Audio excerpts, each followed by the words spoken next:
So to get us going, we really kind of thought that since this is a 10-year anniversary meeting, that it's appropriate for us to take a moment and look back on some of the advances that we've been able to be a part of and sometimes lead for advancing soil health, but then also to share some of the future directions that we see the Institute going and that we're working with some of our partners on also.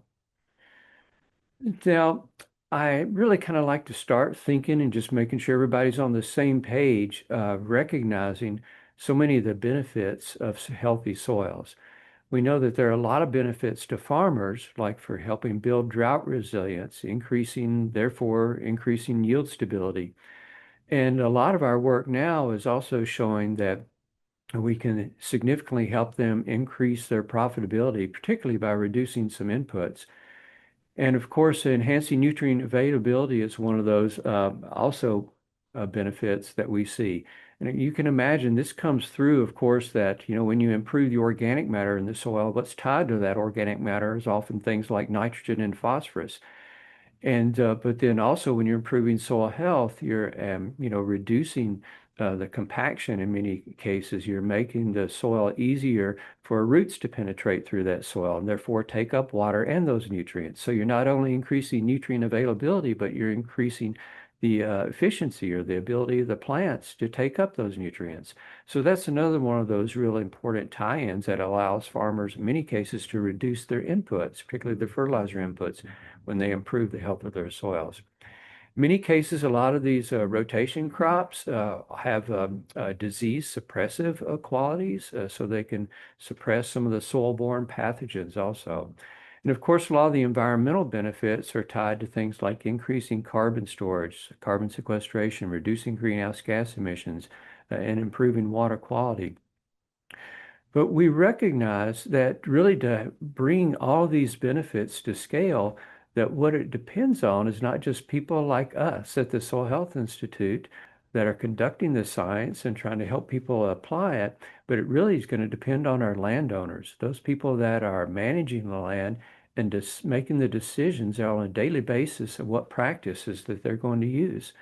And so that's why our comprehensive strategy focuses on adoption of soil health management systems or practices, and also really focuses on what the producer needs to know when he or she decides whether or not to change some management practice and to adopt a soil health improving practice. One of the first things they always tell us that they need to know, of course, is information on the business case. And of course, this makes a lot of sense because they're in business. Is it going to increase or reduce their profitability? It's going to increase or reduce their economic risk. They also need to know the most effective ways of measuring their impacts that they're having. I think it's really kind of unfair for us to ask them to change a management practice if we can't show them what improvements, they're being made in their soil by adopting these practices. And we always look at farmers and ranchers as the experts of what they do. In many cases, they've been doing it for generations and generations. But we also realize that they can benefit from some additional information, some education programs to help them adopt some new management practice so that they don't spend as much time on that learning curve. Research and development, of course, backstops all of these things, research into the business case, but for example, but also development into things like decision support tools to help growers along their journey. Even when we do all these things and we get greater adoption, we feel like it's important that we don't stop there, that we quantify the impacts and outcomes of that adoption, because impacts on things like productivity tie right back to the business case. Impacts on things like environmental quality, like whether it be water quality, greenhouse gas emissions, that helps us inform our policies and also gives us the information we need to educate consumers about the environmental benefits that farmers are bringing to the table with their products, their food, fiber, and fuel that they are bringing. Because really what we want to do is help create more market demand for food, fiber, and fuel that's grown using these soil health promoting systems and practices, so that the system is more self-sustaining, is not as dependent upon like inputs, for example, from the federal government. Those programs that are very, very effective and very much needed in many cases to get people started in adopting these practices. But we also recognize that to really achieve scale, we really want these to be kind of more of a market-driven approach also. So I'm going to take a few minutes, the next few minutes, and just talk about some of these top four boxes here. We refer to them as levers of change, things like the business case and measurement. So the first lever of change I want to visit with you on, some of the advances we've been making, is on the business case.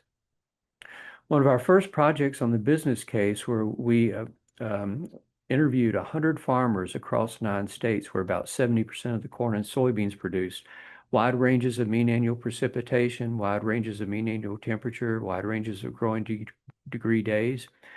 And these were commercial operations, not backyard gardens. You can see they averaged over 1,900 acres per farm um, uh, for those that are in other units. I believe that's something around 785 or so hectares per farm. That's an average size. Many of these farmers have been doing no-till for about 19 years, and those that did cover crops have been doing it for some 9 years. And we found that the soil health management system reduced their production costs by $17 to $24 per acre, depending on which crop we were looking at. A lot of that comes from reducing fuel use, like when they're using no-till, but it also comes from reducing other inputs like fertilizer. And 85 to 88% were able to increase their net farm income by $45 to $52 per acre. And in addition, we talked to them about other benefits they were having, and 93% said they increased access to their fields, and 97% said they increased their resilience to extreme weather. So we conclude that many more farmers can really benefit from this. We've since expanded this to other types of systems all across the U.S. and several in Canada. In the corn and soybean systems that I just described here, but a diversity of systems ranging from berries to walnuts across 20 states in the U.S. increased net income by $65 per acre, cotton $150 per acre, small grains North Dakota and Kansas, but then also 5 farms up in Canada. And then we developed now 2-page fact sheets for working with farmers to get this information out to them. And we were very fortunate to have about 30 farmers that were comfortable with having videos made for them describing their experiences with using these practices. So this is really beneficial for getting information to other growers. So in terms of some of the future directions, this is where we currently are in the US. The few in Canada are not on this particular map. But we obviously need to expand and get more of this type of information to other states. But then we also want to develop a predictive tool to help them know during this transition period how much information, or give them the information they need to let them know how long it's going to take for them to become profitable. So that's the future direction we want to go to. Another one of the levers of change where we've been able to make significant impact is in the measurement area. There are many, many different types of soil health measurements out there, and so we try to provide a comprehensive evaluation of over 30 different measurements across the US, Canada, and Mexico. We went to 124 long-term research sites where they had conventional systems replicated compared to some type of soil health improving system. And at each of those, we evaluated each of these 30 different soil health measurements. So throughout that, you can see we really crossed a wide range of soils, climates, production systems. We actually had 688 different combinations of production systems by management practices. So my point is that we really, really pressed the ability of each of those soil health measurements or indicators, whether or not they were responding to management.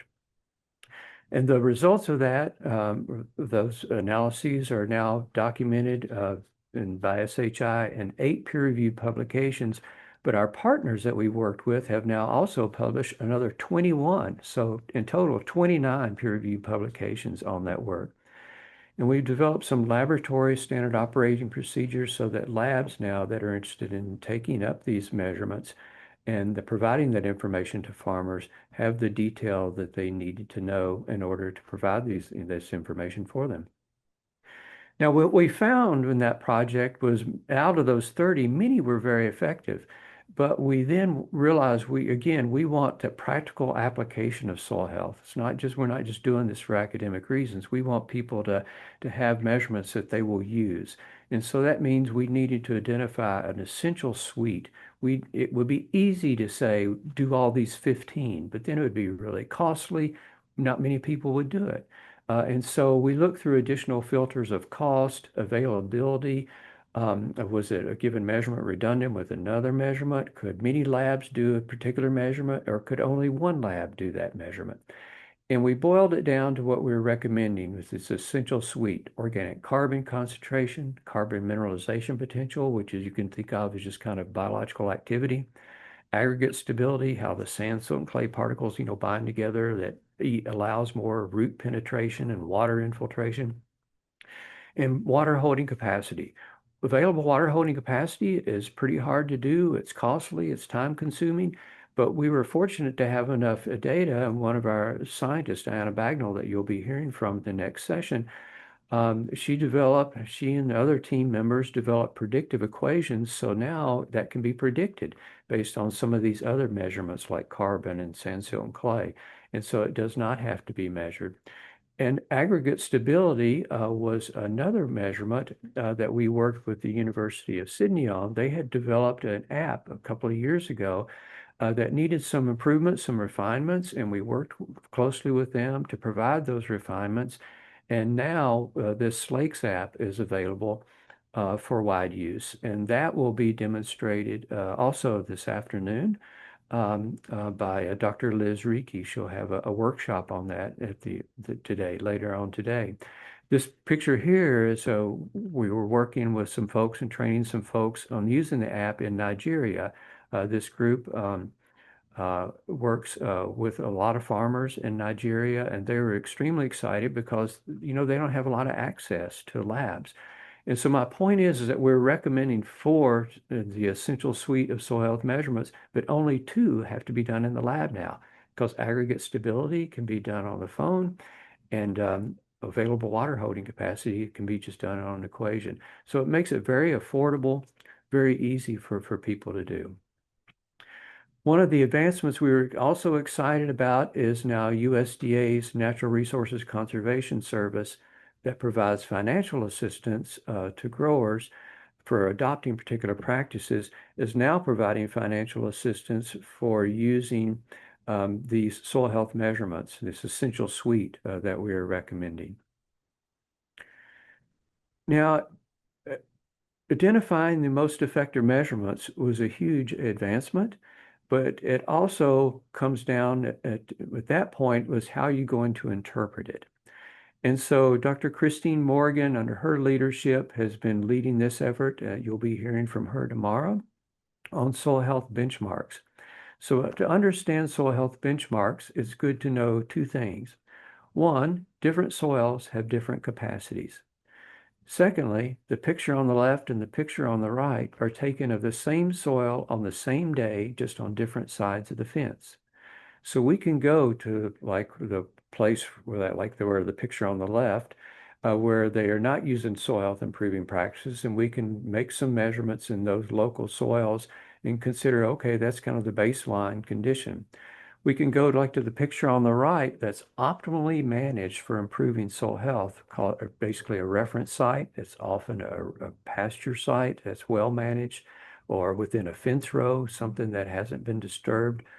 And that can tell you that capacity of that soil. Doesn't mean you will get there by growing, like for example, corn and soybean rotation, but it tells you that capacity of that soil. And then we can go to sites like in the blue here where farms have been using practices to improve the health of their soils, and we can show them their progress, how they were moving along that scale. And so we have now operationalized that on 19 million acres across the U.S. and some also in Ontario, Canada. And what this allows us to do now is to establish and show farmers how healthy their soils are, how healthy they can become. So this is an example of just a half of a page of a farmer report. A full page would be too small for you to see very much detail. So this is just an example of a farmer report where we show them their region.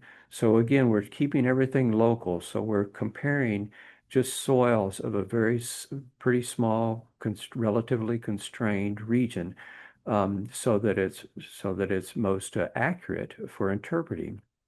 So here in this example, 59 farmers participated, 129 fields were sampled, 149 different soils were sampled. We show that farmer their soil and their field that we sampled.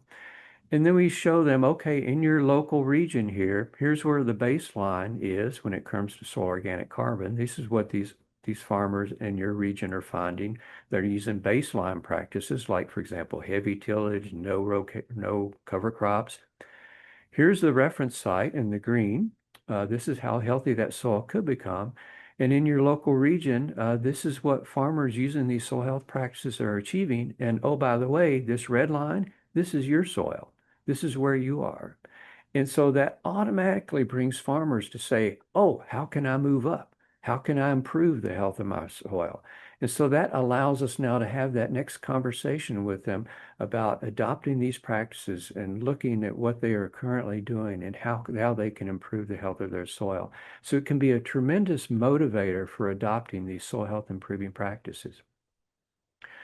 So the third kind of lever of change I'll just kind of more briefly touch on is in the research and development. One of the examples that I mentioned already was developing equations that actually allow us to predict available water holding capacity in soils by knowing the carbon content and the clay content. Um, and so this basically just demonstrates, it's kind of a three-dimensional relationship, but it demonstrates kind of in the two dimensions here, when you increase carbon at a given clay content, now what that means for increasing the available water holding capacity. And so one of the things that we are doing now, and that you will hear also about tomorrow from a gentleman named Cade Flynn, one of our soil scientists, is how we are now, through the funding from Cargill, developing a drought resilience calculator. It's not quite ready for prime time. We still need to work with some more farmers to get them to test it and stuff like that. So this is kind of a bit early to show you, but I wanted to let you see what's coming. So here we can, based on improvements in carbon and available water holding capacity, using these practices, but then also using these practices, things like reducing the evaporative loss, from the residue on the surface. We can show them how much more plant available water they would have in using the soil health improving practice during a drought year compared to what they would have had using these baseline conditions. The baseline being the kind of the bronze color and the soil health management practices in the blue color. So we're showing them every week how much more water that they would have had. And again, this can be a tremendous motivator for them because they know the impact that that's going to have on their yield. So then the fourth lever of change that I would just kind of briefly describe is our education program. I mentioned to you at the very beginning that, we do credible science, but that's not our end goal. Our end goal is to really get that work into the hands of those that will benefit from it. And so we started off with, when we started the Institute 10 years ago, we had zero education program. We had zero employees working in education. But since after about a year, we had one, and now we have 8. And so our approach is basically one that I'm just going to describe as continuous engagement. We use kind of that hub and spoke concept where we will find a local farmer that is already successfully adopting these soil health improving practices. And we will give them a modest stipend, a very modest stipend, to be a mentor to other local farmers. We also find technical specialists that are local that, know really practical information. Things like, well, this cover crop works well here, this one doesn't. This should be planted by this date or should be terminated by that date. And so people that know that kind of that local agronomic management information. And so we work directly with them and we have like field days. Generally, the farmer mentor will host field days on their farms and workshops on their farms. We give the microphone to them and let them answer questions, talk about any challenges they encountered, how they overcame some of those challenges. And so it's where so basically so other farmers can learn from someone that they already know and they already respect and that they know is in the business of farming and is being successful at it.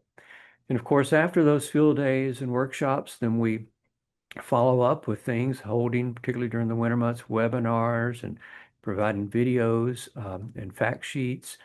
And of course, I've been talking to you about some of these other levers of change, information on the business case, the most effective measurements, soil health benchmarks, and like some of the decision support tools like we were developing, like the drought resilience calculator.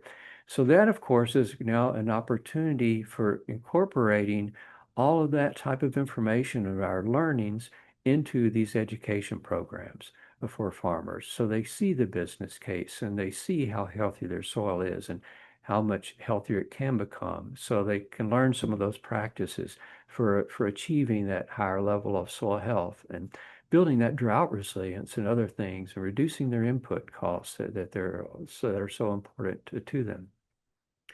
So that's our basic approach with our education program. And I mentioned we currently have 8 soil health educators on staff.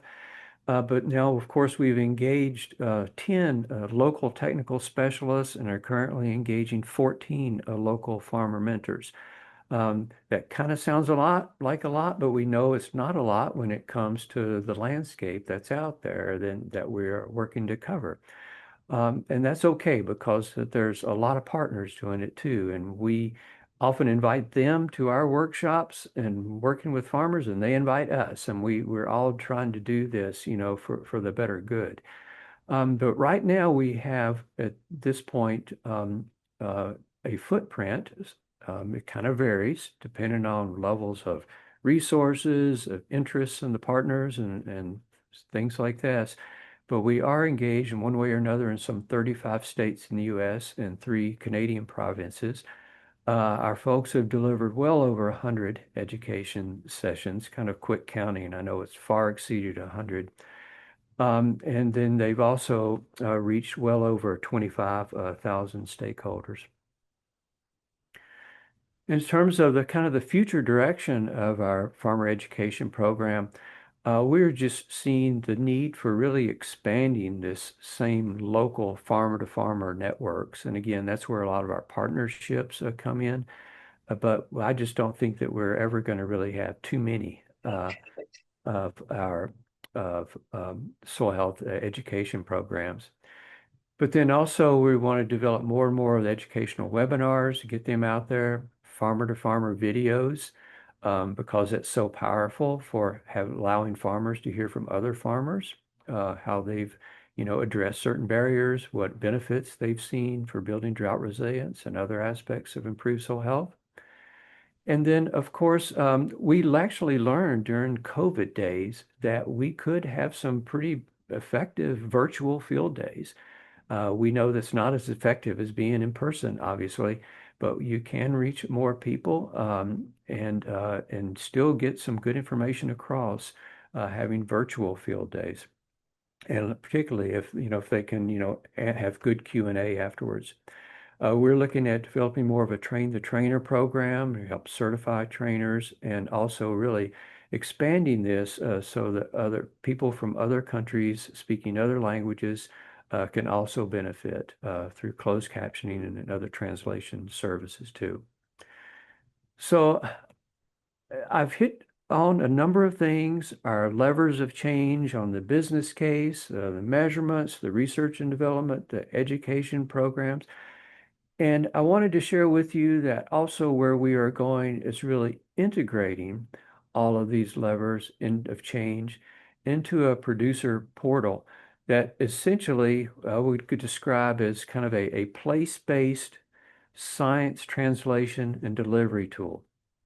We know that farmers understand that biology is local And something, 100 miles away or 200 miles away may not apply very well to their situation, to their soil, to their climate, to their crops that they're growing. And so, but we are looking at developing, we actually started working on this now. It's kind of a Google Earth type interface, the best way I could describe it, where you find your farm, draw a box around it, and what you're provided is information on the most locally relevant business case for improving soil health, the most locally relevant benchmarks for how healthy your soil can get, information, educational materials on measuring soil health, on improving soil health. And in some cases, if we have them around the area where the contact information is for those local farmer mentors and technical specialists. And if there's a field day workshop and there's an opportunity to just demonstrate that that's coming up and provide information on that, also they would find that information.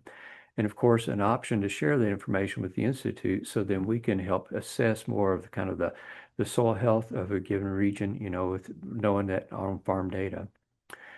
And then one more thing that I would just share with you on kind of our future direction. I've mentioned the word partnerships quite a bit. It's a term we do not take lightly. We see that huge value in partnerships in so many respects. One is because the challenge is so large, but secondly is because this is how we can really achieve scale.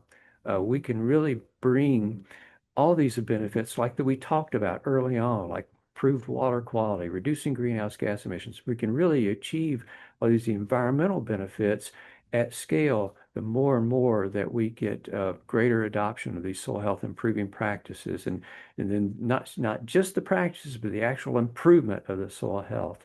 And so we are really very interested, very excited about some of the opportunities we have now for expanding partnerships way beyond the U.S. And we we welcome those additional conversations. So with that, I want to just thank all of the funders that have supported us on our journey so far.